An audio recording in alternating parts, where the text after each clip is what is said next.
Өдрийн цагаар халамжид эзэхтэй харин шөнөдөө хотын хамгийн аюултай хүсний алуурчин. Гэтэл сэтгүүлч нөхөн түүнийг барихаар улайран мөрдөж хэлбэл яах вэ? Сайн мэцхан уу, өнөөдөр та бүхэндээ A Bonafide Killer цувралын эхний хэсгийг товчлон хүргэж байна. Киноны үйл явдал 2011 оны шинэ жилийн үдшээр эхэлдэг.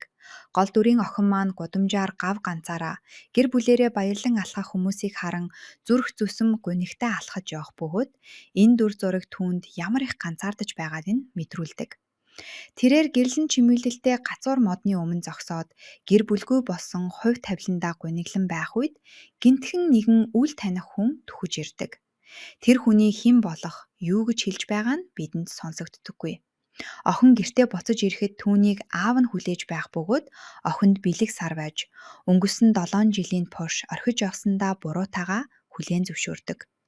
Тэрээр өнгөрсөн хугацаанд охиндоо харгас хандаж байсан бүхнийхээ төлөө уучлал гуйдаг. Гэвч охин аавынхаа уух гэж байсан хундагтайг амсахаас өмнө сэмхэн асуудаг бөгөөд учир нь тэр дотор өхүүлэх хор хийсэн байдаг. Үүнийхээ дараа тэрээр огтхонж сандарсан шинжгүй маш тайвнаар уух зүйл бэлдэж өгдөг. Аав нь шоронд өнгөрүүлсэн жилүүдийнхээ тухай өдөр бүр өөрийгөө буруутгаж байсан талаараа ярих боловч түүний яриа гинтхэн айдас хүрэн байдлаар эргэдэг. Тэрээр үнэхээр их харамсаж явдаг нэг зүйл байгааг хэлэхэд охин түүнийг үнэхээр гимшиж байна даа гэж боддог. Гэтэл тэрээр маш хүйтнээр би чамайг аль эртэл алах байсан юм гэж хэлээд охиныхаа амийг таслахаар уулгалан дайрдаг. Охин хамаг байдлаараа эсэргүүцэн тэмцэлдэх боловч аавынхаа хүчийг яагаад ч дийлдэггүй. Аав нь охиныг яг алахын даваан дээр хаа холоос сум шингэрэн ирж түүнийг онож унгаадаг. Аав нь тэр дороо үхтхийн унаж, охин сандран очиж шалгаад үнэхээр үхснийг нь баттай мэддэг. Энэ үедээ тэрээр холоос ажиглан зогсох нэгэн эмэгтэйг олж харан араас нь гүүх боловч тэнд очиход хинч байдаггүй бөгөөд нууцлаг алуурчны үлдээс нь цорын ганц зүйл нь зул сарын минь гэж бичсэн зурвас байдаг. Охин гинтхэн саяхан гацуур модны хажууд таарсан хүнийг сандаг бөгөөд тэр хүн бол Бона байсан юм.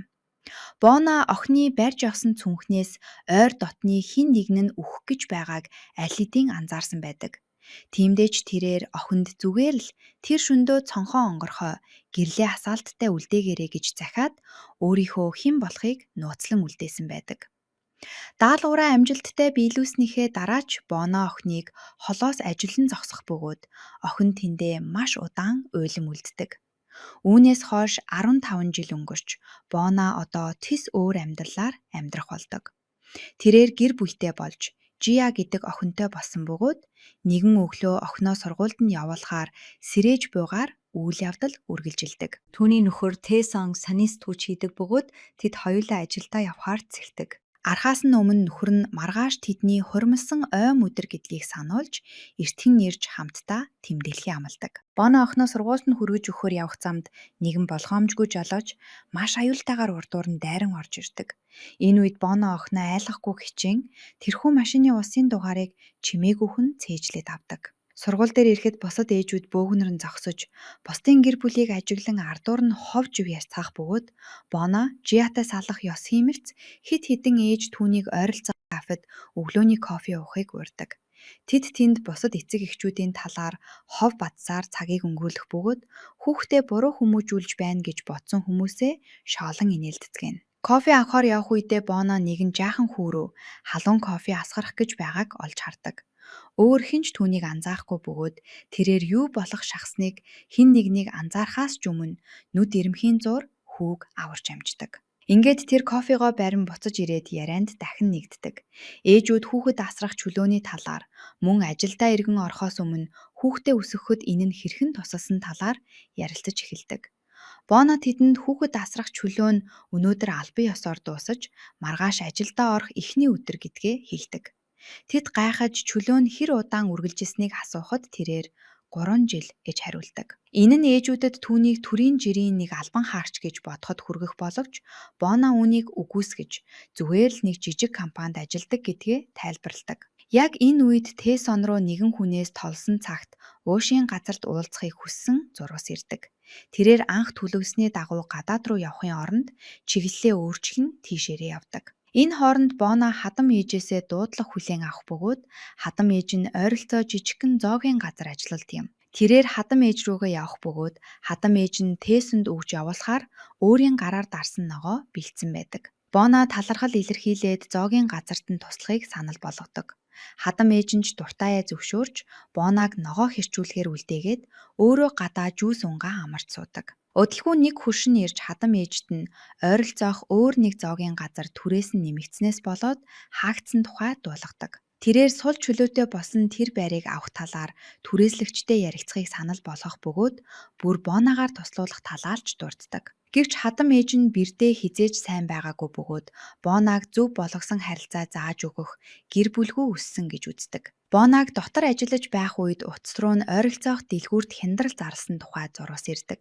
Тэрээр үүнийг хармагцаа жирийн нэг хоол хийх арга барилаас холд авсан гайхалтай хурд хутга эзэмших төгс чадвараар ногоог нүд ирмхийн зуур хэрчиж дуусгадаг. Хадам ээж болон хөрш хоёр дотогш орж ирээд бүх ногоог дээд амжилт тогтоохоор богино хугацаанд яг л мэргэжлийн хүн шиг төгс хэрчсэнийг хараад үнэхээр их гайхширдаг. Үүний дараа Бона хямдвартай бараа авахаар дэлгүүр рүү явдаг. Тэнд очиод ахлах ажилтнуудын нэг нь шинэ ажилтнанд бэлгийн дарамт үзүүлж байгааг олж хардаг. Тэрээр түүнийг хэсэг зуур чимээгүйхэн ажиллах бөгөөд дараа нь хэний ч анхаарлыг татахгүйгээр түүн рүү дайрдаг. Хяналтын камерын харалхан өнцгүүдийг маш чадварлагаар ашиглан нэг л үхлийн цохилт хийж түүнийг шалан дээр унгаадаг. Аварсан залуу ажилтнаас нь өөр хэн ч түүнийг энэ бүхнийг хийсэн гэдгийг мэддэггүй. Хожим нь Тесн Бона руу оройтох нь маргааш хүртэл харж амжихгүй гэсэн зурвас явуулдаг. Тэрээр уушийн газарт орж уулзах ёстой хүнээ хайх боловч нөгөө хүн нь аль хэдийн машинтайгаа яваад өгснийг олж мэддэг. Тесн тэр даруй таксинд сууж араас нь хөөх боловч мөрдөж байх явцад нөгөө хүний машин гинтхэн дэлбэрдэг. Тесн сүрсэн машин руу гүйж очин түргэн тусламж дуудаж хохирогчдод туслахыг оролддог. Үүнийхээ хажуугаар зургийг дарж амждаг. Энэ бүхнийг жинхэнэ алуурчин холоос чимээгүйхэн ажиглан зогсож байдаг. Маргааш өглөө нь Бонагийн ажилдаа орох эхний өдөр. Тэрээр Жиаг сургуульд нь хүргэж өгөөд багш нарт нь өөрөө дахиж ирж авч чадахгүй болсон тул өнөөдрөөс эхлэн асрагч нь ирж авч байх болно гэдгийг хэлдэг. Ажил руугаа явах замдаа тэрээр дэлбэрсэн машины талаарх мэдээг сонсдог. Тесн түүнд яг тэр замаар явж байгаагаа хэлсэн байсан тул энэ мэдээ түүний анхаарлыг шууд татдаг. Зурвасуудаа шалгахад Тесноос оройтож ирсэндээ дахин уучлалт гуйсан зурвас ирсэн байдаг. Үүний дараахан тэрээр ахуйн хэрэглээний бүтээгдэхүүний компанийнхаа ажилд хүрэлцэн ирдэг. Ажлынх нь түүнийг халуун дотноор хүлээн авах бөгөөд ясангуяа урд нь түүний туслах байсан ч одоо албан тушаалгасан Кай илүүтэй баярлана. Тэрээр нэгэн цагт компанийнхаа хамгийн шилдэг борлуулагчдын нэг байсан тул бусад ажилтнууд ч түүнийг буцаж ирсэнд маш их баярлцгаадаг. Энэ үед Тесн сонины газартаа буцаж ирэх бөгөөд редактортойгоо уулзмарч уушийн газар дахь мэдээлэгчээс нь доотлого ирнэ. Мэдээлэгч өнгөрсөн шөнийн явдлаас хойш тэр хавь тэр чигтээ эмх замраагүй байдалд орсон талаар дуулгаад дахиж түүнтэй холбоо барихгүй гэдгээ хатуу мэдэгдснээр Тесн өөрийгөө маш ноцтой асуудалд хутгаснаа ухаардаг. Уцаа таслахын өмнөхөн Тесн бараа тараагчийн талаар асуухад мэдээлэгч түүнийг Тесоныг яваад удаагүй байхад буцаж ирсэн гэдгийг хэлдэг. Дэлбэрсэн машин дотор уг нь тэр тараагч байх ёстой байсан тул Тесн гайхан бодлох бөгөөд тухайн үед тэр хүний хурцны зөвхөн нэг хэсгийг л зурвасхан харж амжсан тул хэн гэдгийг нь баттай таниагүй байснаа гинт сандаг. Тэрээр редактор дээрээ очин дэлбэрэлтийн талаар сурвалжлах зөвшөөрөлт хүсэх боловч редактор татгалзана. Гэсэн ч Тесн энэ бол гарцаагүй аллах байсан юм шүү дээ хэмээн зүтгэсээр байсан тул редактор түүнийг яагаад ингэж их итгэлтэй байгааг нь ойлгохоор өрөөнөөс дагуулж гарan бусдаас зайдуу тусдаа ярилцдаг. Энэ хооронд Бонагийн ажлын хүн түүнээс нэгэн үйлчлүүлэгчтэй хийх чухал уулзалтыг хариуцаж авахыг хүсдэг. Кай түүнд уулзалтын хавтаст хэргийг өгч бүх зүйл аль хэдийн бэлэн болсон гэдгийг дуулгана. Үйлчлүүлэгчийн мэдээллийг шалгасны дараа Боно охиноо сургуулиас нь авах цаг гаргахын тулд уулзалтыг өдрийн цаг руу шилжүүлэхийг хүсэх бөгөөд бүгд ямар ч эсэргүүцэлгүйгээр шууд л зөвшөөрч үйлчлүүлэгчид шин цагийн хуваарийг мэдэгддэг. Үүнтэй зэрэгцэн Тесн мэдээлэгчийнхээ хэлсэн үгсийн талаар бодлого шорон барилгаас гарч явна. Тэрээр хохирогчийн хэн болохыг мэдсэн ч шүүх эмнэлгийн дүгнэлтээр энэ нь осол байсан уу? эсвэл аллах байсан уу гэдг нь эцэл нь тогтоогдоогүй байгааг ухаардаг. Энэ үед түүнд нэгэн санаа төрж, Пусан дахь хүрээлэнд биечлэн очиж, энэ хэргийг өөрөө мөрдөхөөр шийднэ. Харин энэ үед Бона уулзалт руугаа явах бөгөөд түүний ажилдаг ахуйн хэрэглээний компани нь үнэн хэрэгтээ хамаагүй илүү аюултай нууц байгууллагын халахалж төдий зүйл болох нь удалгүй тодорхой болдог. Түүнийг замд явах туршид багийнхан нь холбооны хэрэгслээр дагаж, эргэн тойронд нь юу болж байгааг алхам тутамд нь хянсаар байдаг. Тэрээр нэгэн сүмдэр ирдэг. Үйлчлүүлэгч дээвэр дээр хүлээж байгаа гэх боловч түүнийг дээвэр дээр гарахад тэнд хинч байдаггүй. Чихвчээр нь Кай маш тайвнаар хойд талынхаа сандал дээр суу гэж хэлэхэд Бона уг тохиог шууд л ойлгох бөгөөд сандлын доор түүний зэвсэг нуугдсан байдаг. Тэрээр дурантай буугаа угсарч даалгавраа биелүүлэхэд бэлтгэдэг. Үйлчлүүлэгч гэж нэрлээд байсан хүн нь үнэн хэрэгтээ түүний устгах ёстой байсан юм. Бона маш холын зайнаас үнэхээр гайхалтай мэргэн буучийн ур чадвараа ашиглан байг алдаа мадаггүй онилдог. Тэрээр түүнийг яг л жинхэнэ мэрэгжлийн алуурчны түвшинд устгаж алхана. Түүний гоц ур чадварыг багийнхан нь бүхэлдээ биширцгээдэг. Үүний дараа удирдагч нь Тесоны нүдэн дээр дэлбэрэлтэд өртөж, амиа алдсан хохирогчид хэлж байсан яг тэр үгийг давтан хэлгэн. Энэ хоёр хэргийг хоорондоо маш гүнзгий, сэжиг бүхий холбоотойг илтгэдэг. Даалгавраа амжилттай дуусгасны дараа Боно охиноо авахаар сургууль руу явна. Түүнийг гэртээ ирэхэд Тесон аль хэдийн ирчихсэн байх бөгөөд Боногийн ажилдаа орсон эхний өдөр л эхнэртэй тусах ёстой байснаа умартан оройтож ирсэндээ байн уучлалт гуйдаг. Эхлээд Боно түүнийг үл тоох бөгөөд Тесон эхнэрээ хэтэрхий их уурлаад гадаа хонуулах үе гэхээс сандарч эхэлдэг. Гэвч Боно түүгээр хэсэг тоглосны эцэст уужилж дотогш оруулна. Түүнийг оройн хоолой бэлдэж байх үед удирдагчаас нь дахин нэг даалгавар өгсөн зурвас ирдэг. Боно шууд л татгалзах бөгөөд үүнийхээ оронд өөрт нь аллахын бүх арга техингийг зааж өгсөн хуучин хамтрагч дээрээ очихоор гардаг. Тэр эмэгтэй одоо тэтгэвртэй гарсан бөгөөд цэцгийн дэлгүүр ажиллаулдаг юм. Түүнийг ямархуу байгааг асууж мэдсэний дараа тэтгэврт гарсан алуурчин эмэгтэй Боногоос Тесонод хизээ нэгэн цагт үннийг хэлэх эсхийг нь асуудаг. Боно бүх зүйлийг игчлэх тэр өдөр хаач байсан юм бэ дээ хэмээн чимээгүйхэн хариулдаг. Тэрээр бодолд дарагцсаар барлаа цэцэг барин тэндээс гарч явна. Тэрээр Тесонын өөрийнх нь сайн мэдэх тэрхүү харанхуй ертөнцөөс тис өөр эгэл жирийн амьдралаар амьдардаг байсан болохоор нь л түүнд дурласнаа эргэн сандаг. Хэрвээ түүнийг үнэндээ хэн болохыг мэдчих юм бол Тесон өөрийг нь хизээж хүлээж авч чадахгүй гэдэгт тэр бат итгэдэг. Ингээд тэдний анх танилцж байсан тэр өдөр нүднээ харагдана. Тесон бараг л тэр даруйдаа түүнд сайн гэдгээ бас гэрлэхийг хүсэж байгаагаа хүлээж байсан юм. Тэрээр Боногийн жинхэнэ нэр хэн байх нь эсвэл өнгөрсөн амьдралд нь юу байсан нь түүнд огтхон ч хамаагүй гэдгийг хэлж байсан байдаг. Боно мөн цэцгийн дэлгүүрийн эзэн эмэгтэй түүнийг өнчин хүүхдийн асрах газраас авч үсгсэн гэдгийг дурсан сандаг. Тэр эмэгтэй л Бонод алуурчин болоход хэрэгтэй бүхнийг зааж сургасан хэдий ч нэг л өдөр Боно энэ бүх амьдралаасаа залхаж эцэслэхээр шийдсэн байдаг. Тэрээр яг амиа хорлохын даваан дээр Тесон гинт гарч ирэн түүнийг зогсоох бөгөөд яг тэр мөчөөс эхлэн тэдний харилцаа эхэлж багаар бие биедээ дасаж эхэлцгээдэг. Маргааш нь Тесон Кингфишер хэмээн алдаршсан цоврал алуурчин хотод буцаж ирж эхнэрээ хүнөөсөнсөн хэрэгээрээ зард гарсан нэгэн эрийг хүнөөсөн тухай шуурхай мэдээд олж хардаг. Энэ мэдээг дуулмагцаа Тесон гэр бүлийнхнийхээ төлөө маш ихээр санаа зорж эхэлнэ. Үүнтэй зэрэгцэн Боно руу нэгэн үл таних дугаараас гэр бүлийнхэн зургийг илгээсэндэг. Зурвас илгээгч түүнийг цаг үргэлж ажиглаж байсан бөгөөд аллах үйлдэх үед нь дээвэр дээр байхыг нь харсан гэдгээ дуулгах нь түүний жинхэнэ дүр төрх аль хэдийн илчлэгдсэнийг батлах ажээ. Энэ үед мөрдөгч Жин хэргийн газарт ирж мөрдөгөө эхлүүлдэг. Харин Боно өдөр бүр хийдэгшгээ биеийн тамирын зааланд бэлтгэлээ хийж байх бөгөөд өөрийгөө өрөвдөх сэтгэлгүйгээр тултлан шахаж хүний санаанд багтамгүй асар их хүч чадлыг гаргаж байгаа нь харагдана. Хэргийн газарт буцаад очивол мөрдөгч Жин хохирогчийг шалгаж буудуулж өгсөн болохыг нь баталгаажуулдаг. Тэрээр хохирогчийн хэн болохыг асууж лавлахад талигаачийг Хуан гэдэг болохыг олж мэднэ. Хуан эхнэрийнхээ даатгалын мөнгийг авахын тулд түүнийг хөнөөсөн хэрэгээр 3 жил шоронд суугаад саяхан суллагдсан байдаг.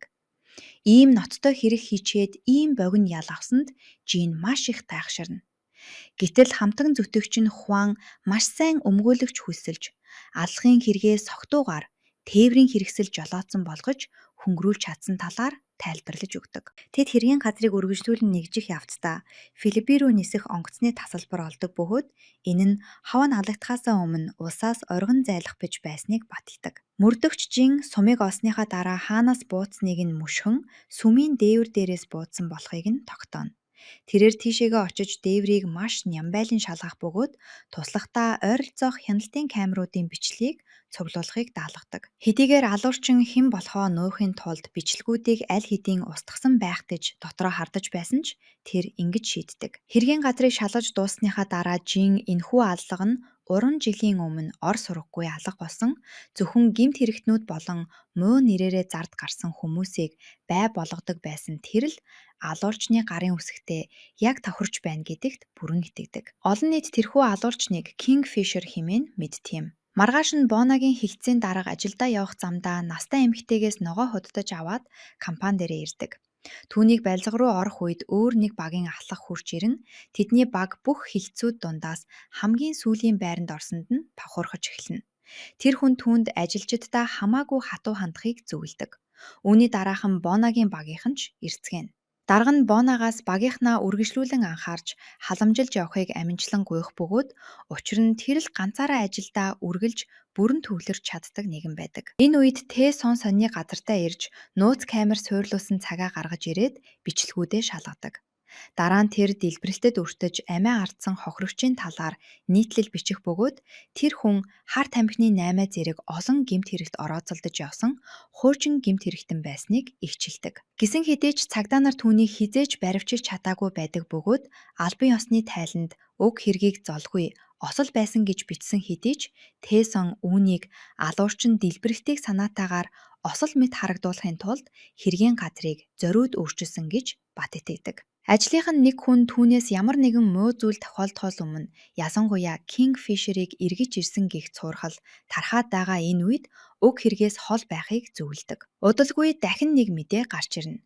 Kingfisher Jiaгийн сургуулийн ойролцоо дахин нэг аллаг үйлдсэн бөгөөд энэ мэдээ хаа сайгүй тархдаг. Цэцгийн дэлгүүрийн эзэн хүртэл энэ мэдээг дуулаад Бонаг эцэст нь нэг юм ажилдаа эргээд оржээ гэдгийг ухааран нүүрэндээ инээмсэглэр тодруулна. Мэдээлэлээс үзвэл Kingfisher нь 2010 оноос хойш нийт 93 хүний амьд хүрсэн бөгөөд хохирогч бүр нь өмнө нь ямар нэгэн гэмт хэрэг үйлдэж байсан гэмт хэрэгтнүүд байдаг аж. Хожим нь Тэсонын редактор түүнд маш чухал даалгавар өгнө. Тэрээр Тэсоныг Kingfisher-ийн хэргийг мөрдөөсэй гэж хүсэх боловч Тэсон өөр хэрэг дээр төвлөрч байгаагаа хэлээд үүнээс шууд татгалздаг. Гэвч редактор Тэсоныг энэ хэрэг дээр ажиллаж чадах хамгийн шилдэг сурвалжлагч нь гэж бат итгэж байсан тул хийхийг шаардсаар байх боловч Тэсон дахин татгалзаад өрөөнөөс шууд л гараад явчихдаг. Тэрээр тэр даруй мөрдөгч Жин рүү залгах боловч Жин утсаа авдаггүй. Учир нь яг энэ үед Жин цагдаагийн хэлцээр даргатайгаа уулзаж байдаг. Дарга нь түүнд Kingfisher эргэж ирсэн гэх мэдээ аль хэдийн засгийн газрын өндөр албан тушаалтнуудын чихэнд хүрсэн талаар дуулгах бөгөөд алуурчин аллагаа үргэлжлүүлэхийн тулд тэдний хотыг цонгосонд бүгд л түгшүүртэй байгааг хэлдэг. Хэдийгээр Жин онц хүнд гэмт хэрэг мөрдөх тал дээр онцгой мэргэсэн нэгэн боловч энэхүү даалгавар нь бараг л бүтэхгүй зүйл гэдгийг хүн бүр мэдэж байсан ч дарга нь түүнд Kingfisher-ыг нин даруй баривчлах хатуу тушаал буулгадаг. Уулзалтын дараа Жин туслахтаа хяналтын камерын бүх бичлэгийг олж ирэхийг даалгах боловч бүх бичлэгүүд тэр байтугай ойролцоо байсан машинуудын хяналтын камерын бичлэг хүртэл бүгд устгагдсан гэдэг хариуг сонсдог. Иймд Жин туслахтаа Kingfisher-ийн хуучин хэрэг бүрийг дахин нэг бүрчлэн шалгахыг тушаагаад маргааш нь хэргийн газар дээр уулзгаар тохирогддог. Энэ хооронд Бонагийн ажлынх нь түүнийг хүүхэд асрах чөлөөтэй маш удаан байсан болохоор ур чадвар нь муудсан байх вэ гэж санаа зовж байсан ч тэрээр Жиаг төрүүлсэн хэдий ч өмнөгшгээл чадварлаг хിവэрэ байгааг олж харан байхцгаадаг. Кай түүнийг өмгөөлөн Бонагийн зөвхөн анхаарал нь л баг зэрэг сарнисан мэт харагдаж байсан хэмээн тайлбарладаг. Яг энэ үед Бона өрөөнөөсөө барагтаал бол гардаггүй багийнхаа мэдээллийн мэргэжилтэнтэй уулзна. Тэр хүн Бонад өмнөх загвараасаа хамаагүй хөнгөн, илүү наривчлалтай бөгөөд маш их сайжруулалт хийгдсэн цоо шин зэвсгийг танилцуулдаг. Дэрж түүнийг зэвсгээ туршиж үзэж амжаагүй байтал Жиагийн сургуулиас дуудлага ирэх бөгөөд Бона шууд л бүх зүйлээ орхиод сандрангүйж барна. Үүнийг харсан Кай Жиа бол Бонагийн сандарч твдэх цорын ганц шалтгаан нь бөгөөд өмнөх даалгаврынхаа үеэр охиндоо хэтэрхий их санаа зовсноосоо болоод өөрийнхөө нэрийн хуудас болсон багийг зүүхээ хүртэл мартсан байсан талаар ярьдаг. Хожим нь Бона Жиатай уртсаар ярьсаар офис руу орж ирнэ. Тэрээр охиноо тайвшруулан ээжигээ очтол унттал нь зөөлнөр бүүгийн дуу дуулж өгөх бөгөөд оффист байсан бүх хүмүүс энэ дүр зургийг хараад нүдэндээ ч итгэж яддаг. Тэд бүгдийн айдас хүйдэс давтуулдал цуутай алуурчин Кингфишер хүүхэддээ ийм халуун дулаан инхлий зөөлөн ханддаг гэдэгт итгэж чадахгүй байлаа. Үүний дараа мөрдөгч Жин Тэсонтой зоогийн газар дуулдаж хэргийн талаар ярилцсан. Жин хамгийн сүүлд гарсан аллага нь гигэн цагаан өдрөөр бүр хамаагүй холын зайнаас үлдэгдсэн гэх хоёр зүйлээс бусдаар бол бүх нарийн ширийн зүйлс нь Кингфишерийн өмнөх аллагуудтай яг таг тохирч байгааг тайлбарладаг. Мөн бүх нотлох баримтууд цуграл алуурчин Кингфишер рүү чиглэж байгааг ч хэлнэ. Түүнчлэн мөрдөгчд хэргийн газраас нэг нь юр бусын зүйл олсон нь хүүхдүүдийн дунд алдартай тоглоомын лого байсан талаар Жин дэлгэрдэг. Шүүх эмнэлгийн лаборатори уг лого дээр ямар ч хурууны хээ байхгүйг баталсан бөгөөд энэ нь хаанаас ч унсан байж болно гэсэн үг байв. Үүнийг сонсмогцоо Тэсэн алуурчин магадгүй бага насны хүүхэдтэй байж болох юм гэсэн дүгнэлтэд хүрдэг. Уулзалтынхаа дараа Тэсэн ажлаа тарсны дараа Бонатай уулзаж тэд хамтдаа ээжийнхээ зоогийн газар руу явцгаадаг. Тэнд байх үед ээж нь Бонатай одоо ч гэсэн таагүй харьцаар байгааг Тэсэн анзаарах бөгөөд Бона түүнийг маргаан үүсгэхээс нь өмнө чимээгүйх нь зогсоодог. Хожим нь Тэсоны дүү бүхэл зоогийн газрууд үнээ нэмж байхад ээжийнх нь л ганцаараа үнээ нэмээгүйг онцлон хэлдэг. Тэрээр үүнийг хачирхалтай гэж бодогч бас үүгээрээ бахархаж байгаагаа нуудаггүй. Гэтэл хооллож байх үедээ Тэсэн яг нөгөө хэргийн газраас олдсон хүүхдийн тоглоомын логоны дүрс Бонагийн гар дээр наалттай байхыг олж хардаг. Тэсэн тэр даруй мөрдөгч Жиний хэлсэн үгийг санах бөгөөд яг энэ үед хэн нэгэн үл таних этгээд Бонаг нууцаар ажиглаж байдаг. Тэрхүү нууцлаг хүнд Бонагийн гэрлэхээс өмнөх үеэс эхлээд өнөөдрийг хүртэлх амьдралынх нь талаарх маш нарийн мэдээллүүд бүгд байдаг. Маргааш өглөө нь Бона яг тэр зургуудыг гэрийнхээ хаалган дээр наасан байхыг олж хардаг. Тэрээр хэн нэгэн өөрийг нь мөрдөж байгааг бас түүнийг алдарт Кингфишер гэдгийг аль хэдийн мэдчихсэн болохыг шууд л ухаардаг. Энэ үед компани дээр нэгэн шинэ ажилтан багт нэгдэн орж ирдэг. Тэрээр дотогш орох замдаа багийн мэдээллийн мэргэжилтэнтэй таарах бөгөөд тэр хүн түүнд чимээгүйхэн тусалж офис руу оруулж өгнө. Үүнтэй зэрэгцэн Тэсэн хар тамхи тараагчийн хэрэг албан ёсоор хаагдаж золгүй осол байсан гэж бүртгэгдсэнийг олж мэддэг. Шинэ ажилтныг багийн бусад гишүүдтэй танилцуулна. Түүнд Тайг мэдээллийн мэргэжилтэн бөгөөд тэдний зэвсгийг зохион бүтээх ажлыг хариуцдаг хүн гэдгийг тайлбарлаж өгөх бөгөөд хинч түүний өрөө рүү орох дургүй байдаг аж. Түүнчлэн Тай бол хар тамхи тараагчийн машиныг дэлбэлсэн гол хүн байв. Дараа нь тэд багийнхаа эмнэлгийн мэргэжилтнийг танилцуулах бөгөөд түүний гол ур чадвар нь ямар ч алхахыг гадны нөлөөгүй ердийн үхэл мэт харагдуулах явдал юм. Тэрээр мөн дэлбэрэлт болсон өдөр жолоочийг машинаас нь холдуулах үүргийг хүлээж байсан байдаг. Харин энэ үед Кай хяналтын камеруудыг хакердаж бүхэл бүтэн газар нутгийг хянах ажлыг хариуцсан ажиллаж байжээ. Эцэст нь захирал өөрийгөө танилцуулна. Түүний жинхэнэ дүр нь 3 дугаар борлуулалтын багийн ахлах Ким бөгөөд харин жинхэнэ үүрэг нь ажиллагаа бүрийг төлөвлөж бай болгох хүмүүсийг цонгох явдал байдаг. Мөрдөгч Жинтэй уцаар ярьсныхаа дараа Тэсэн хар тамхи тараагчийн үхлийг ямар ч алхахын уул мөр үлдээхгүйгээр яг л золгүй осол мэт харагдуулахаар маш нарийн төлөвсөн байсныг олж мэддэг. Жин түүнд дахиж өөрөөр заллахгүй байхыг хатуу сануулах бөгөөд одоо хууль сахиулах бүх байгууллагууд зөвхөн Кингфишерийн хэрэгтэл хамаг анхаарлаа хандуулж байгаа тул хар тамхи тараагчийн хэрэг хэний ч сонирхлыг татхаа борьсон гэдгийг хэлдэг. Үүний дараахан шинэ ажилтан эцэст нь Бонатай нүүр тулан уулздаг. Тэрээр Бона Кингфишер гэдгийг аль хэдийн мэдэх бөгөөд түүнийг биширч буйгаа огтхон ч нууж чадалгүй маш их баяртайгаар мэдчилнэ. Тэрээр өөрийгөө багийнханд танилцуулаад гол мэрэгшил нь лабораторийн шинжилгээгээр ч илрүүлэх боломжгүй онцгой хор гаргаж авах гэдгээ тайлбарладаг. Тиймдээж түүнийг хүн бүрд уух зүйлд тарааж өгөхөд бусад нь өөрийн эрэхгүй амьдралдаж эхэлдэг. Агцхүү Боно л огтхонч санаа зовсон шинжгүй, өөрт оногцсноо ямар ч эргэлзээгүйгээр тайван ууж орхино. Түүний энэ үйлдэл шинэ ажилтны урмыг илт хугалдаг. Тэр оройн Хёныг багт нэгдсэнийг тохиолдуулан компаниас оройн зоог зохион байгуулдаг. Энэхүү арга хэмжээний үеэр Хён биеэс ямар ч ул мөр үлдээхгүйгээр бүрэн устдаг. Аллаг үйлдэхэд хамгийн төгс зэвсэг болж чадах маш хүчтэй үххийн аюулд хор бүтээснээ маш бардам байдлаар бусдад зарладаг. Кай түүнээс яагаад ийм өндөр ур чадвартай байж ганцаараа ажиллахын оронд байгууллагад эсэх босныг нь асуухад тэрээр зүгээр л буцааж түлэх ёстой өртөө юм а хэмээн торчхон хариулдаг. Хожим нь Боно охин Жиаруугаа залгаж зүгээр байгаа эсхийг нь мэдхээр гадаж гарах бөгөөд Хён түүнийг чимээгүйхэн дагаж галдаг. Тэрээр Боногийн охинтойгоо ямар их хайр халамжаар халуун дулаан ярилцаж байгааг нь ажиглан зогсоно. Боног уцаар яаж дуусмагц Хён түүн рүү дөхөж очоод домогт Кингфишерт нууц амьдрал байдаг байх нэ. Чамшир домог болсон хүнд энэ огтхон ч зохихгүй юм гэж хэлдэг. Боно хариуд нь хүн бүр өөрийн хүссэн амьдралаа цонгож амьдрах хэрэгтэй гэж маш тайвнаар хариулах бөгөөд түүнийг цааш эргээд алхах гэтэл Хён дахин зогсоогоод "Хэрэв чи амьдрахынхаа хамгийн үн цэнтэй зүйлийн албал яах вэ?" гэж асуудаг. Боно ямар ч эргэлзээгүйгээр "Би тийм зүйл болохыг хизээж зөвшөөрөхгүй" гэж хариулна. Яг тэр шөнө Тэсон руу үл таних дугаараас Кингфишийн талаар мэдээлэл байгаа гэсэн зурвас ирдэг бөгөөд тэрээр мэдээлэгчтэй уулзахаар зоогийн газарт очдог боловч тэнд хинч ирдэггүй. Тэрээр уух зүйл захиалангаа хүлээсээр л байдаг.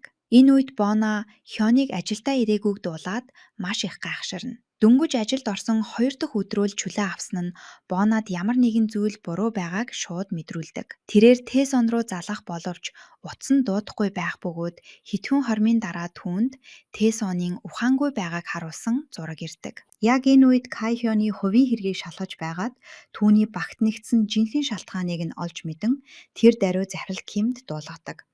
Хён бол Боногийн 15 жилийн өмнө хүчирхийлэгч эцгийг нь хориосныхоо дараа аварж үлдсэн яг нөгөө охин байсан бөгөөд тэрээр Боногоос өшөөгөө авахын тулд энэхүү байгууллагад зориуд нэгдэн орсон байдаг. Боно үннийг мэдсэн даруйдаа зэвсэх хэрэгслээ маш хурдан цуглуулан ухсхийн арах бөгөөд Хёныг Тэсоныг алах гэж байгаа гэдэгт тэр бат итгэдэг. Боног очих үед Хён нөхрийг нь аварч чадах цорын ганц ерөндгийг артаа барьчихсан зогсож байдаг. Хён түүнд хэрэв Тэсон энэ ерөндгийг 1 цагийн дотор уухгүй бол үхнэ гэдгийг хэлнэ. Боно ийм нарийн төлөвсөн арга зайланд нь үнэхээр алмайрч айхснаа хүлээн зөвшөөрдөг. Гэхдээ тэр Хёныг бүр анхнаас нь л хэн болохыг нь таньсан байсан бөгөөд түүнээс эцгийнхээ үхлийн өшөөг авахаар үнэхээр эргэж ирсэн эсхийг нь асуудаг. Хёнийг хариулахын завдалгүй Боно шууд тэнд байсан маш их хэмжээний үххийн хорыг ууж орхидог. Тэрээр хэний ч санаанд оромгүй үйлдэл хийж нөхрийнхөө хамтаар үххийг сонсдог. 2 дугаар хэсэг эхлэхэд мөрдөгч Жиний туслах мэрэгэн бурчийн хэргийг үргэлжлүүлэн мөрдөж байхдаа нэгэн маш хачирхалтай зүйлийг анзаарснаар эхэлнэ. Тэрээр мөрдөгч Жинийг дуудаж 100 сарын баярын өмнөх үдшээр охиныхоо нүдэн дээр алагдсан эцгийн хуучин хэрэгтэй холбогдох с ิจ г бүхий ул мөрийг харуулдаг. Тэр хүн эхнэрээ хүчирхийлж улмаар хүнөөсөн хэрэгээр 7 жил шоронд суугаад гарч ирсэн байдаг. Үүнтэй зэрэгцэн үйл явдал Боно хор уусны дараах мөч рүү буцаж очино. Тэрээр Хёны өмнө зогсоод "Чи л миний жинхэнэ дүү төрхийг харсан цорын ганц хүн" гэж хэлэх бөгөөд үйл явдал 2011 он руу шилжинэ. Тэр үед Боно Хёны эцсийн шоронгоос суллагдсаныхан дараах хавтаст хэргийг шалгаж байсан юм. Түүний хувьд ийм харгас гэмт хэрэгтэн охиноо хизээж зүгээр орхихгүй. Эцсийн эцэст эргэж ирээд хүнөөн дидэгт бүрэн итгэлтэй байв. Яг тэр өдөр Боно 100 сарын гацуур модны өмнө яг л үхлээ хүлээж байгаа мэд айдаст автан зогсох Хёнтой санамсаргүй таарсан байдаг. Тиймдээч Боно түүн рүү дөхөж очин өөрийнхөө рүү тайвшруулж Хёнд 100 сарын бэлэг өгөхийг хүсэж байгаагаа. Гэхдээ зөвхөн тэр шөнө цонхоо онгорхоо үлдээвэл өгнө гэдгээ захижээ. Мэдээч хэрэг үүнийхэн дараа Боногийн бүх хамтрагчид түүнийг зэмлэн буруутгасан бөгөөд ийм үйлдэл гарах нь түүний хэн болохыг амархан илчигч өөрийг нь маш том аюулд унгах эрсдэлтэй байлаа. Хён гэртээ буцаж ирээд ихэд ирлэгцдэг. цонхоо хаалттай чигээр нь үлдээх үү, эсвэл онгойлгох уу гэдгээ шийдэж ядаж байсан ч Бонагийн хэлсэн үгийг санаад эцэст нь цонхоо нээдэг бөгөөд энэ шийдвэр л түүний амийг аварсан юм. Эцэг нь түүний хөнөөхөөр өрөөнд орж ирэх яг тэр мөчид мэрэгэн буучийн сум онгорхой цанхоор шингэрэн орж ирээд охинд хуруугаач хүргэж амжихаас нь өмнө амийг нь тасалдаг. Буцаад одоо цагт ирэхэд Бона эргэж ирсэн цорын ганц шалтгаан нь ердөө л нэг хүнийг үхлээс аврахыг хүссэн явдал байсан гэдгээ хүлээн зөвшөөрнө. Тэр хён руу харангаа түүний түүхийг бүр анханаас нь мэдэж байсан бөгөөд охиныг ямар ч айцгүй эгэл жирийн аз жаргалтай амьдралаар амьдраасай гэж үргэлж хүсэж авснаа хэлдэг. Энэ үгсийг сонсоод Хён нулимс унхан уйлж эхэлдэг. Тэрээр чичирсэн хоолоогоор "Миний цорын ганц хүсэл бол чам шиг л хүн болох байсан. Чамд л гологдохгүй, бахархалч нь байх гэсэндээ би энэ олон жилийн турш өөрийгөө тасралтгүй хурцлж шаргуу хөдөлмөрсөн хэмээх бөгөөд Бонад хизээ нэгэн цагт дахин уулзна гэж амлаж байсныг нь сануулна. Хёны хувьд Бона хизээж зүгээр нэг мэргэн бууч байгаагүй юм. Тэр бол Бурханаас түүнд илгээсэн бэлэг бөгөөд Хёны хүсэл биелж Санта Клаусалд түүний амийг аварсан нь энэ байв. Нөхцөл байдлыг намжаахын тулд Боно нөхөр нь ямар ч хор уугаагүй гэдгийг мэдэж байснаа Хёнд хэлнэ. Хён Тэсонд зөвхөн нойрны имэл уулгасан байсан бөгөөд үүнээс харвал Хён хизээж өшөө авахыг хүсээгүй нь тодорхой болно. Тэрээр зөвхөн олон жилийн өмнө юу болсныг Бонод сануулж, итгэлийг нь олж аваад түүний баруун гарын хамтрагч болгохыг л зорьсон байж. Энэ бүх үүмэний дараа Хён Боног гэрт нь буутай дайран орж ирсэнд нь гомдлож эхэлдэг. Гэвч Боно инээмсэглэн хор хуурамч гэдгийг мөн Тэсон зөвхөн нойрны им уусныг бүр анхнаасаа л мэдэж байснаа дэлгэнэ. Тэгээд Хёнд хандан "Чиний гаргасан цорын ганц алдаа бол тоглох хүнээ буруу цонгосон явдал" хэмээн маш өөртөө итгэлтэйгээр хэлдэг.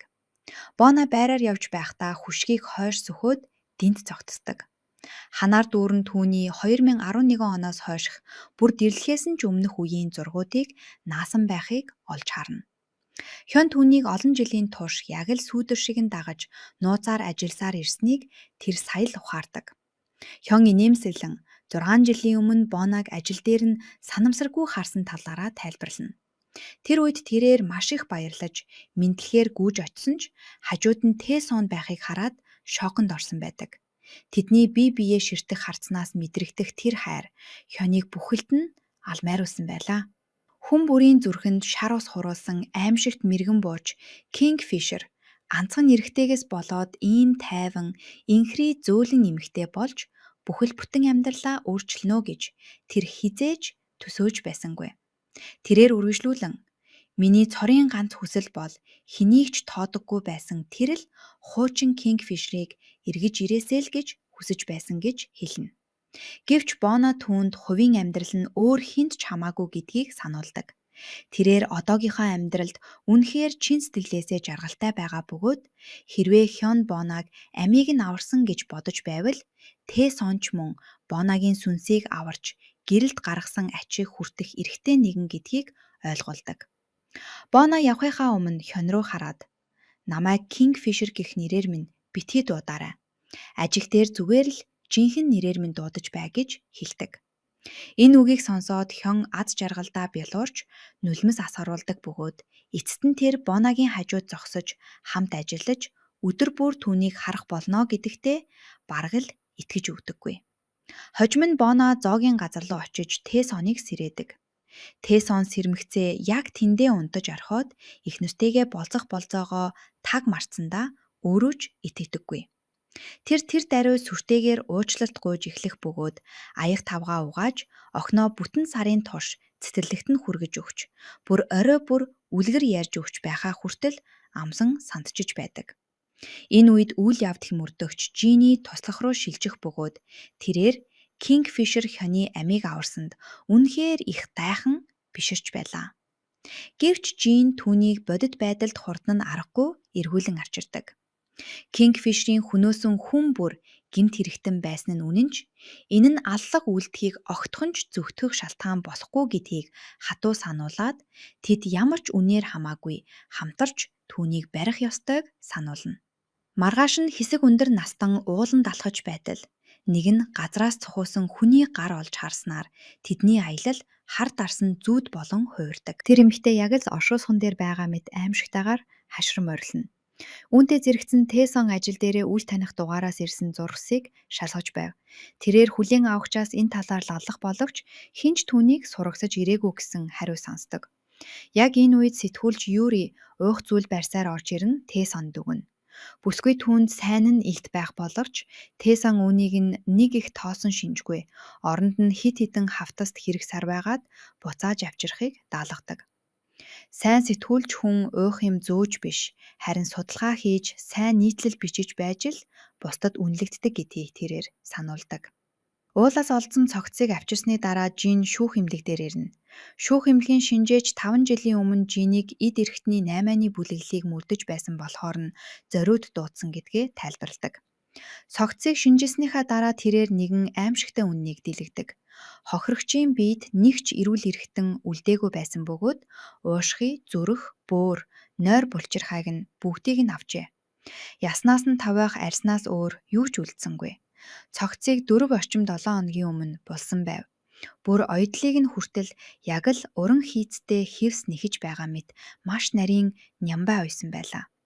Хохирогч ууланд зүгээр л асгаж яваад ор сураггүй алга болсныг Жин онцлоод яг юу болсныг олж мэдхийн тулд тэр өдрийн бүх хяналтын камерын бичлэгийг шалгах хэрэгтэйг хэлнэ. Хожим нь Бона багийнхны хамт офис дээр ирцгэн. Ганцхан гишүүн л дутуу байсан нь агууд амьдрдад дэж бүгдийнх нь хошигнодог нөгөө л мэдээллийн мэргэжилтэн байв. Түүнийг өөрөө очиж дуудаж авчирхаар сайн дураараа явах үед багийнхан хэн нэгэн нь түүнд урьдчилаад сануулахгүй явдаа хэмээн инээлдэн үлддэг.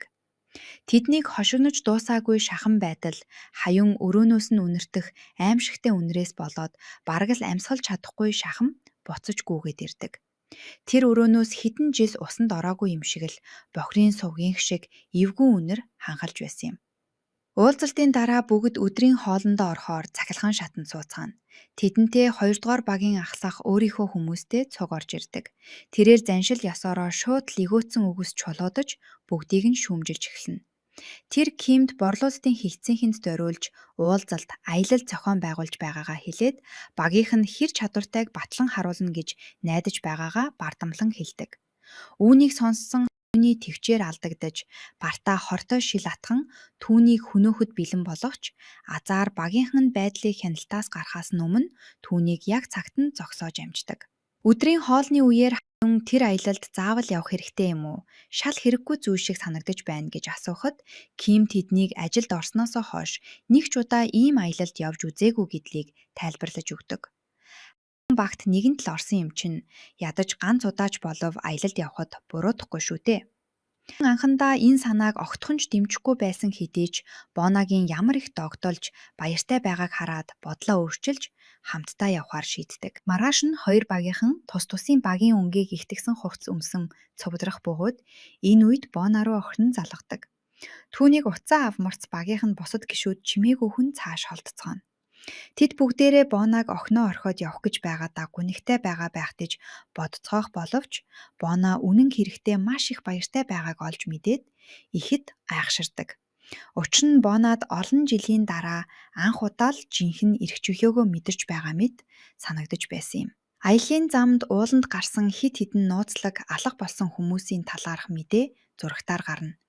Хамгийн сүүлд өнгөрсөн өвөл Хий гэдэг 50 настай эрэгтэй тэнд ор сураггүй алга болсон бөгөөд түүнээс өмнө нэг группийн дахиад 7 хүн бас алга болсон байдаг. Эдгээр ноцтой хэрэгүүдээс үүдэн цагдаа нар томоохон хэмжээний мөрдлөг эхлүүлж уулын өнцөг булан бүрийг самнуулахаар цагдаагийн ажилтнуудаа тараан байрлуулдаг. Энэ хооронд цагдаагийн хигцээр Жин өөрийнхөө багийг цуглуулж байв. Тэрээр хяналтын камеруудад хохирогчдын зөвхөн тухайн бүс рүү орж байгаа дүрсэл үлдсэн талаар тайлбарлана. Тэндээс гарч байгаа нэг ч бичлэг байхгүй. Мөн ойр орчимд нь ямар ч сэжигтэй хүн харагдаагүй нь гэмт бүлэглэл хяналтын камеруудын хаана байрлдгийг маш сайн мэддэг. Бүр уулын бүх хэсгийг гарын 5 хуруушгээ мэддэг гэдгийг харуулж байлаа. Үннийг олж мэдхээр бат шийдсэн Жин багийнхандаа тухайн гадлыг нэг бүрчлэн нэгжих тушаал өгнө. Удалгүй тэд нэгэн настай хосуудын уулын амралтын газарт ирэх бөгөөд өндөр настан эзэд тэднийг халуун дотноор угтаж авдаг. Мөрдөгч Жин уулын жим амралтын газар бүрийг цоцолдгүйгээр нэгжин хайж байх үед Ким болон түүний багийнх нь хоёрдугаар багийнхантайгаа цагийг хөвжигдээ өнгөрөөж байлаа. Тэд инээлдэж тоглоом тоглож, олон жилийн дараа анх удаагаа л тархиан амраан хөгжилтөнө. Хожим нь бүгд өдрийн хоолоо идэхээр цугларах бөгөөд удалгүй багийнхаа Кияг алга болсныг анзаарцгаадаг. Үнэн хэрэгтээ тэр утасныхаа сүлжээг олох гээд ойн гүнд төөрж явсан бөгөөд гинт ард нь нэг хүн гарч ирээд түүнийг ухаан алдаж унатна толгоор нь хүчтэй цохиж орхидог. Яг энэ үед хоёрдугаар багийн нэг гишүүн Кингфишерийг өмөөрсөн утгатай зүйл ярьж эхэлнэ.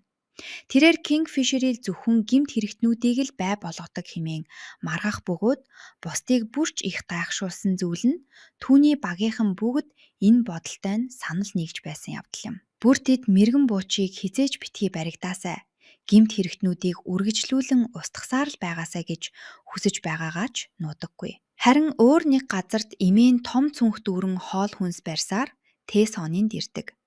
Тэрээр хүүгээ ганцаараа байгаа байхдаа хэмээн өрөвдөж байсан ч Тэсон охинтойгоо хамт хооллоод сууж байхыг хараад маш их тайхдаг.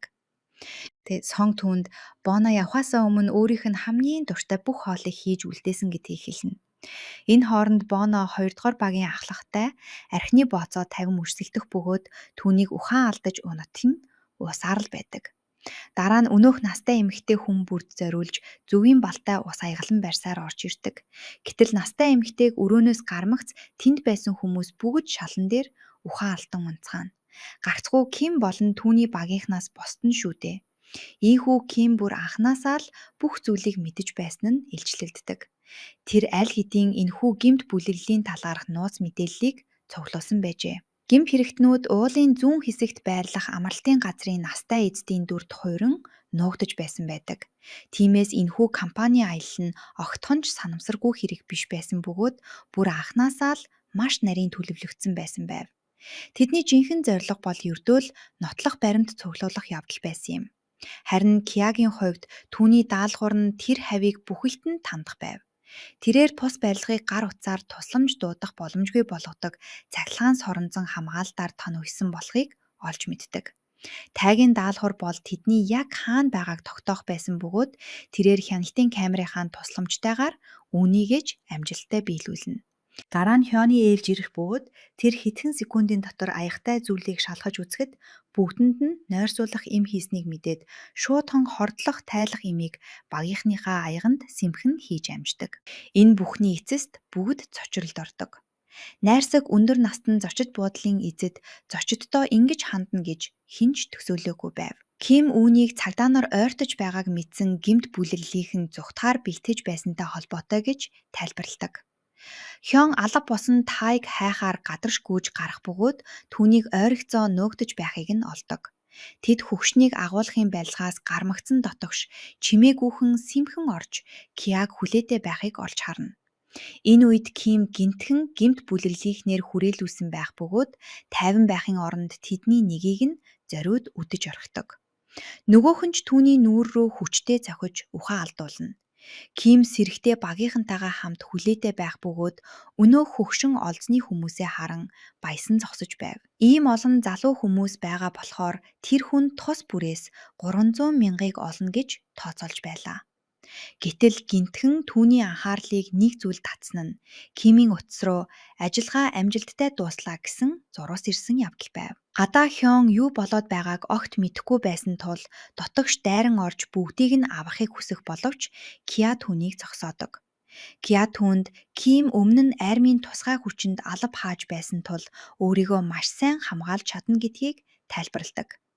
Мөн Юригийн хувьд тайквондо, кикбоксийн бүх төрлөөр тусгайлан бэлтгэгдсэн бөгөөд бүхэл бүтэн багийг ч ганцаараа төвгүйхэн ялж чадах нэгэн байв. Гэвч харамсалтай нь өв нь тэдэн рүү чиглүүлсэн байсан тул тэд энэ бүлэглэлийн эсрэг юу ч хийж чадахгүй байлаа. Яг энэ үед Бона гаднах чимээнээр сэрдэг. Хэдхэн секундын дотор тэрээр бүлэглэлийн гишүүдийг нэг нэгээр нь унгаж хэний ч өмнө дийлдэшгүй мангас мэт аашилж байсан өнөө хөгшнийг хүртэл ганцхан цохилтоор өвдөх сөхрүүлэн амийг нь өшөөхийг гуйхад хүргэдэг. Маргааш нь багийнхан өөр газар руу нүүцгэн. Хоёрдугаар багийн ахлах юу ч санахгүй байгааг далимдуулан Ким түүний кредит картыг авч багийнхныхаа хоолны мөнгийг төлөвлөдөг. Хачирхалтай нь нөгөөх нь ч ямар ч эсэргүүцэлгүйгээр картаа гаргаж өгнө. Учир нь тэрээр хагас ухаантай байх үедээ Кимийн бүлэглэлийнхэнтэй яг л олзныхоо дунд зогсох арслан мэд тулалдаж байсныг нь зурсхан харсан байжээ. Харин Бонагийн хувьд тулаанаас болоод бие нь хүндүүрлэж өвдөх боловч хэтэрхий их ууснасаа болоод юу болсныг огтхон ч санахгүй байлаа. Хён тэднээс яагаад тэр бүлэглэлийг зохих ёсоор нь шийтгэхийн оронд зүгээр л тэгээд орхичихсныг асуухад Бона инээмсэглэн "Тэднийг шийтгүүлээгүй гэж хэн хэлсэн юм бэ?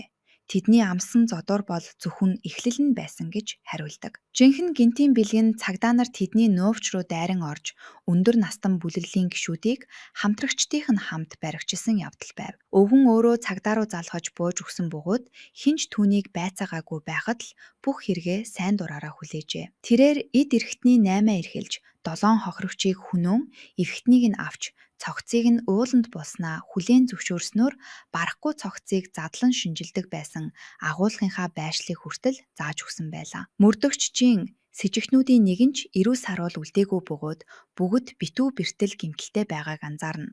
Хамтран зүтгэгч нь тэднийг хоорондоо зодорсон юм шиг л харагдаж байна хэмээн хошигндог. Тэд мөн хяналтын камеруудад юу ч бичигдээгүй баталгаажуулсан байв. Жин мөрдөгчөөр ажилласан 15 жилийн хугацаанд хизээж ийм амархан хэрэг дээр ажиллаж үзээгүй бөгөөд хэргийн газар, нотлох баримт, хэрэгээ хүлээсэн байдал, сэжигтнүүд гээд бүх зүйл түүний нүдний өмнө бэхнээ байж байлаа. Энэ хэрэг бараг л төгс шийдэгдсэн нь энэ байв.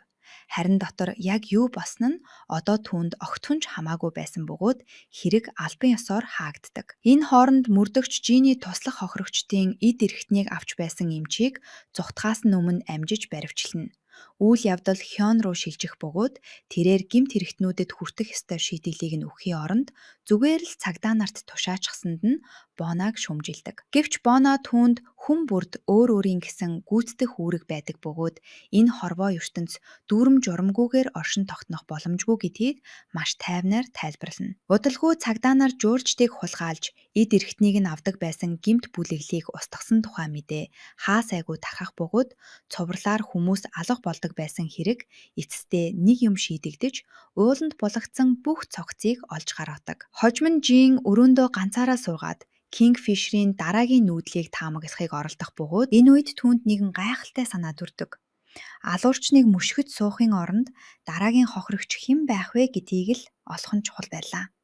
Тэрээр тун удахгүй дахин нэг аллах гарна гэдэгт бат итгэлтэй байсан тул байг урьдчилан тодорхойлох нь мэргэн буучийг барих хамгийн хурдан арга байсан юм. Маргааш өглөө нь Боно Жиаг цэцэрлэгт нь хүргэж өгөхөөр бэлтгэх боловч охин нь хаашаач явахгүй хэмээн зөрүүдхийнэ. Тэр өдөр цэцэрлэг дээр нь хүүхдүүдийн дунд тусгай арга хэмжээ болох байсан ч ээж нь хамт байж чадахгүй гэсэнд Жиа маш их ууралсан байв.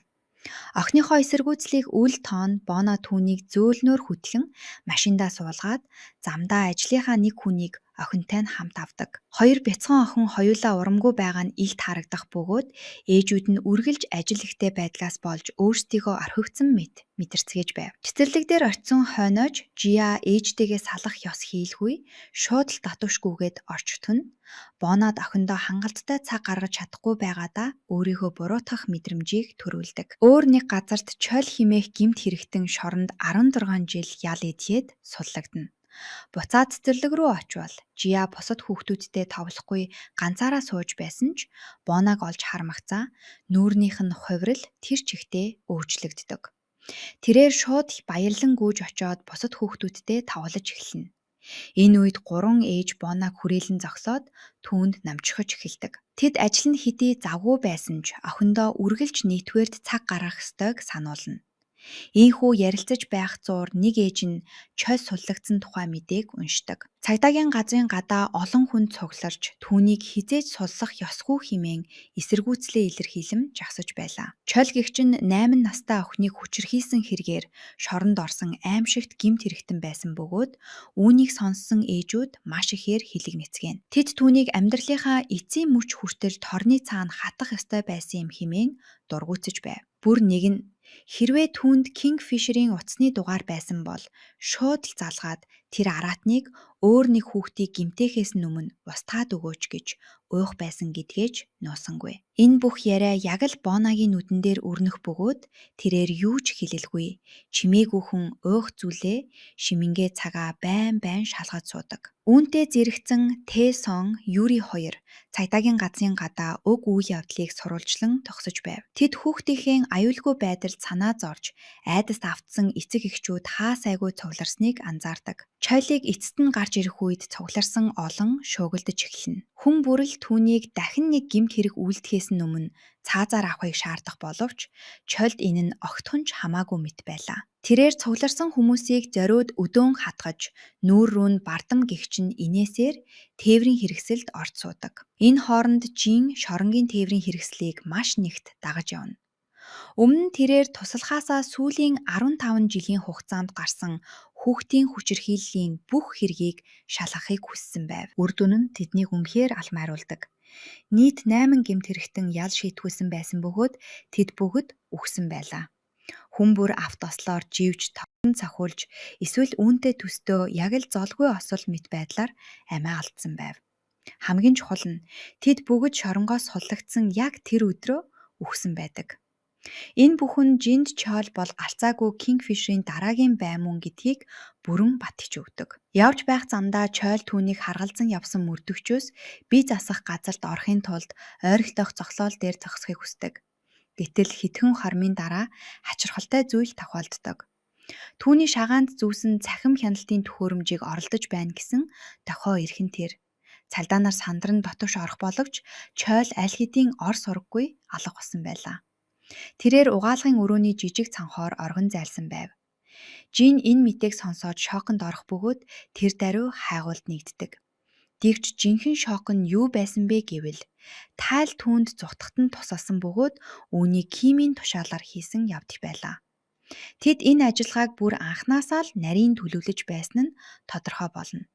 Тэд Чойлыг өмнө нь 3 жилийн ял идлээд 3 сарын өмнө суллагдсан Пак хэмээх хоригдолтой нэг өрөөнд байсныг олж мэдсэн байжээ. Тэд Чойлыг шоронгоос суллагдсныхаа дараа Пактай холбогдно гэж урьдчилан тооцоосон байжээ. Тэдний төлөвлөгөө маш энгийн байлаа. Тээврийн хэрэгслийг замд нь саатуулж Чойлд харшлынхын эсрэг им тариад ойн гүн рүү 2 км авч орон ойролцоо хаднаас түлхэж унгаах. Ингэснээр түүний үхэл яг л золгүй осол мэт харагдах байв.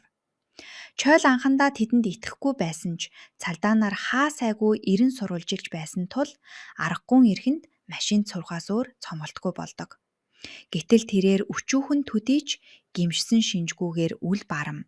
Өөрийнх нь золиос болсон өнөөх бяцхан охиныг энэ олон жилийн дараа ямархуу босныг нь хармаар байна гэж ичхүүргүүгээр хэлээд тэдний гэрээр дайраад гарахыг шаарддаг. Үүнийг сонсоод таагийн дотор муухаарч ямар ч эргэлзээгүйгээр цахилгаан бороохоо гаргаж ирэн Чойлыг ухаан алдаж унатлан цохиж орхино. Тэд машинаас буухаасаа өмнө хёнтоо байраа солилцдог.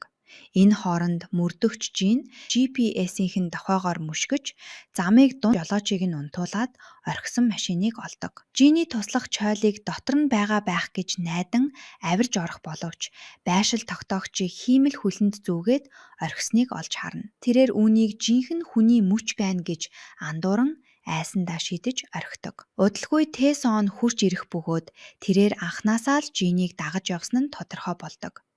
Тэрээр ямар нэгэн шин мэдээ байгаа эсхийг асуухад Жин Чойл оргон зайсан бөгөөд гарцаагүй Кингфишийн дараагийн бай болсон.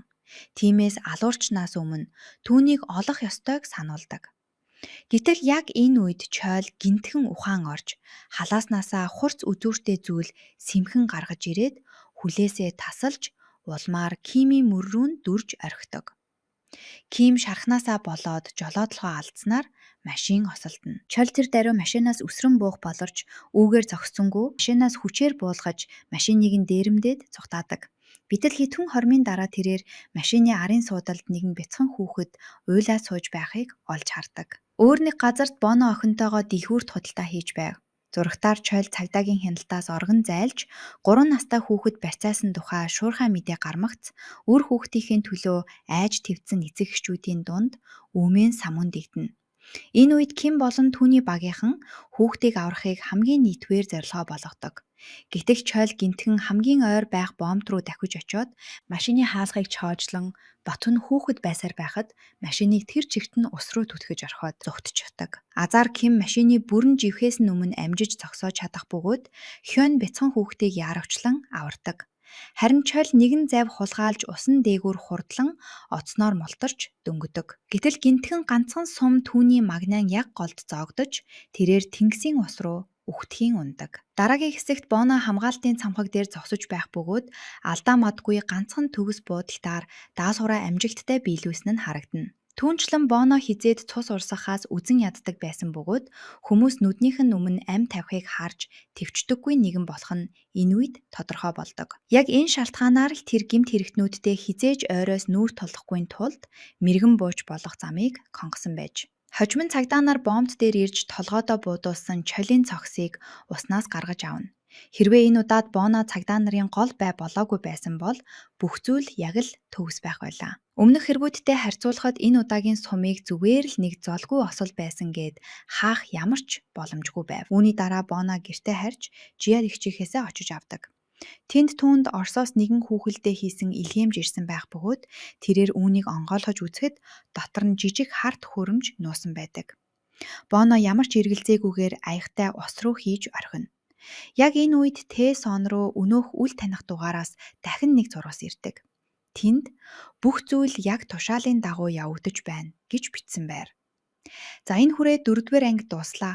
Хэрвээ дараагийн ангийг үргэлжлүүлэн үзхийг хүсвэл комент хэсэгт сэтгэлдээ үлдээж манай сувагт subscribe хийж дэмжээрэй. Өнөөдрийн бичлэгийг дуустал нь үзсэн танд маш их баярлалаа.